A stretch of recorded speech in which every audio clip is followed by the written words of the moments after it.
السلام علیکم every one, کیسے ہیں آپ سب؟ امید ہے سب خیریت سے ہوں گے۔ Welcome to my YouTube channel Urdu best novels. تو آج کی ایپیسوڈ اسٹارٹ کرتے ہیں۔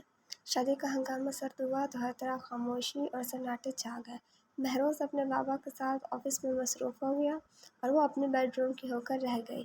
2-3 بار عارفہ نے کہا گھومنے کا، مگر وہ ایک کان سے سن کر دوسرے کان سے نکال دیتی۔ اسے سکون نہیں ملتا تھا، ضمیر پر بوجھ تھا، اور اس بوجھ کے ہاتھوں مجبور آج پھر فون کے قریب چلی آئی، لیکن فون ڈیڈ تھا۔ پورا دن گھر میں چکراتے ہوئے گزرا۔ عارفہ بیگم کہیں باہر گئی ہوئی تھی۔ شام 5 بجے مہروز گھر آیا تو وہ لان میں نظر آئی۔ وہ گاڑی سے اتر کر اسی کی طرف آ گیا۔ السلام علیکم۔ وہ سامنے کرسی پر بیٹھ گیا۔ وہ خاموش رہی۔ جواب میں سلامتی ہی بھیج دو۔ اب ایسی بھی کیا ناراضگی کہ سلام کا جواب بھی نہیں دے بندہ۔ تم پر سلامتی بھیجوں؟ وہ زہر خند لہجے میں بولی۔ تمہارا شوہر ہوں، تم نہیں سلامتی بھیجو گی تو کون بھیجے گا؟ میرا شوہر تمہارے جیسا گھٹیا اور کمینہ ہوگا، میں نے کبھی نہیں سوچا تھا، اور جس نے سوچا تھا میں اس کا شوہر نہیں بنا، اس نے شرارت سے کہا، اور وہ سنجیدگی سے دیکھنے لگی۔ اپنا موبائل دو۔ اس نے ہاتھ بڑھایا۔ کیوں؟ خیریت؟ میں فون کرنا چاہتی ہوں، فاطمہ سے معافی مانگنا چاہتی ہوں۔ سنا تم نے؟ وہ غصہ سے بھڑکی۔ کوئی فائدہ نہیں، میں نے آج الیاس صاحب کو کال کی تھی، وہ اس موضوع پر بات نہیں کرنا چاہتے، لیکن میں فاطمہ سے بات کرنا چاہتی ہوں، ان سے نہیں۔ مہروز نے سر اسے دے دیا۔ وہ فون لے کر کمرے میں آ گئی۔ صوفی الیاس کے گھر کا نمبر ڈائل کیا۔ ہیلو، السلام علیکم۔ دوسری طرف ختیجہ تھی۔ وعلیکم السلام مومانی جان، میں ربی، فاطمہ سے بات کرنی ہے۔ دوسری طرف سے یکدم فون کاٹ دیا گیا۔ اس کی آنکھوں میں آنسو بھر آئے۔ اس کی نظر ہاتھ میں پڑے فون پر پڑی۔ یہی وہ منحوس ہے جس کی وجہ سے میری قسمت بدقسمتی میں بدل گیا۔ اس نے غصے سے کہتے ہوئے پوری طاقت سے فون دیوار پر دے مارا۔ جب وہ اندر آیا تو فون کئی حصوں میں بھرا زمین پر ملا۔ شادی کی تیاریاں شروع ہو گئی تھی۔ مہروز بھی پاکستان آ گیا تھا۔ فاطمہ کے گھر بھی چہل پہل تھی۔ یہاں کیا ہو رہا ہے؟ فاطمہ کے کمرے سے میوزک کی آواز آئی۔ صوفی صاحب سیڑھی چڑھتے اوپر آئے اور دھڑام سے دروازہ کھول دیا۔ سامنے کی تینوں بیٹیاں اور ربیہ شامل تھیں۔ وہ ابا جان، فاطمہ سے چھوٹی رقیہ سے کچھ بولا ہی نہیں گیا۔ بے شرم، بے حیا، ذرا شرم نہیں آئی بےہودہ حرکت کرتے ہوئے؟ انہوں نے اپنی تینوں بیٹیوں کو تھپڑ جڑ دیے۔ وہ ماموں کل مہندی کا فنکشن۔ ربیہ نے کچھ بولنا چاہا۔ خبردار لڑکی، تم تو چپ ہی رہو۔ انہوں نے ربیہ کو چپ کروا دیا۔ یہ ڈیک کہاں سے آیا؟ میں لائی ہوں ماموں۔ جہاں سے لائی ہو وہیں پھینکاؤ، ہمارے گھر میں جگہ نہیں ایسی چیزوں کی۔ وہ حکم دے کر نکل گیا اور وہ تینوں آنسو لیے بیٹھ گئیں۔ سوری یار، یہ سب میری وجہ سے ہوا ہے۔ ربیہ کو افسوس ہوا۔ اس میں تمہاری غلطی نہیں، ہمارا گھر ہی ایسا ہے۔ فاطمہ شکر ادا کرے جو اس گھر سے جا رہی ہے۔ ہمیں پتہ نہیں اور کتنی سزا کاٹنی ہے۔ رقیہ نے دل کی بھڑاس نکالی۔ کوئی بات نہیں، ہم کچھ اور کرتے ہیں۔ ربیہ نے کہا رہنے دو، وہ پھر آ جائیں گے۔ رقیہ نے کہا بڑی مشکل سے ماحول ٹھیک ہوا۔ کہاں جا رہی ہو؟ فاطمہ نے کہا سونے کے لیے۔ ربیہ نے کہا مگر تم تو میرے ساتھ سوتی ہو۔ نہیں یار، کل تو ویسے بھی تم ہمیں چھوڑ کر جاؤ گی، کیوں نہ ہم ہی تمہیں چھوڑ دیں۔ گڈ نائٹ، تم بھی سو جاؤ، کل تو ویسے بھی وہ تمہیں سونے نہیں دیں گے۔ ربیہ نے چھیڑا۔ ربی، فاطمہ ہنس دی۔ اوکے، میں جا رہی ہوں۔ رقیہ کے بیڈ روم میں وہ کہتی ہوئی نکل گئی۔ وہ مسکراتی ہوئی سیڑھیاں اتری اور کچن کی طرف گئی۔ پانی کی بوتل فریج سے نکالی اور پانی پیا۔ وہ واپس جانے کے لیے سیڑھیاں چڑھنے ہی والی تھی، پاس رکھا لینڈ لائن فون بجنے لگا۔ وہ 2-3 بار بجنے پر اس نے فون ریسیو کیا۔ رات کے 2 بجے کا وقت تھا۔ ہیلو، اس نے نارمل انداز میں کہا۔ ہیلو، مردانہ آواز سنائی دی۔ کون؟ آپ کو کس سے بات کرنی ہے؟ فاطمہ الیاس سے۔ ربیہ بری طرح چونکی۔ آپ ہیں کون؟ کیوں بات کرنی ہے؟ میں جو بھی ہوں، آپ بس بات کروا دیں۔ ربیہ کے دماغ میں شرارت سوچی۔ تو کہیں میں فاطمہ ہی ہوں؟ میں سید مہروز بخت بات کر رہا ہوں۔ اس نے نام بتا کر اسے اچھلنے پر مجبور کیا۔ آپ نے اس وقت کیوں فون کیا؟ میں آپ سے بات کرنا چاہتا تھا، کافی دن سے سوچ رہا تھا مگر موقع نہیں ملا، آج سوچا بات کر کے ہی سونا ہے۔ لیکن آپ سے ساری باتیں کل جو کرنی ہے، تو آج کون سے خاص بات کرنے کے لیے فون کیا ہے؟ اس کے سوال پر وہ بے ساختہ قہقہ لگا کر ہنسا۔ جو کل باتیں کرنی ہیں، آج ان کے لیے تمہید باندھنا چاہتا ہوں۔ کیسی تمہید؟ اس نے شرارت سے پوچھا۔ وضاحت کروں گا تو آپ کو شرم آ جائے گی۔ آج کل شرم کے جراثیم دنیا سے مر گئے ہیں، مگر میں نے سنا ہے آپ کے اندر زندہ ہے۔